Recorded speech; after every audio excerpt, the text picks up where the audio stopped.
پاکستان عوام راج تحریک اقرار الحسن کا اپنی سیاسی جماعت کا اعلان۔ محترم ناظرین، آپ اس وقت دیکھ رہے ہیں جویا نیوز نیٹ ورک پلس اور میں ہوں سعدیہ بطول۔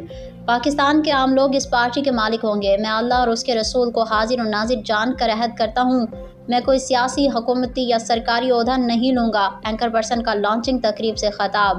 تفصیلات کے مطابق اینکر پرسن اقرار الحسن نے اپنی سیاسی جماعت کا باضابطہ اعلان کر دیا، جس کا نام اور پرچم بھی سامنے لے آئے۔ پارٹی کا نام پاکستان عوام راج تحریک ہے، جس کے پرچم کا رنگ سرخ ہے، جس کے درمیان میں پیلے رنگ کا چاند ستارہ ہے۔ لاہور پریس کلب میں نئی سیاسی جماعت کی لانچنگ تقریب سے خطاب کرتے ہوئے انہوں نے کہا کہ پاکستان کے عام لوگ اس پارٹی کے مالک ہوں گے۔ میں اللہ اور اس کے رسول صلی اللہ علیہ وآلہ وسلم کو حاضر و ناظر جان کر یہ عہد کرتا ہوں کہ میں کوئی سیاسی، حکومتی یا سرکاری عہدہ نہیں لوں گا۔ اب راج کرے گی خلق خدا کا یہ نعرہ آج کے بعد ایک عملی اور مجسم تحریک کی شکل اختیار کر لے گا۔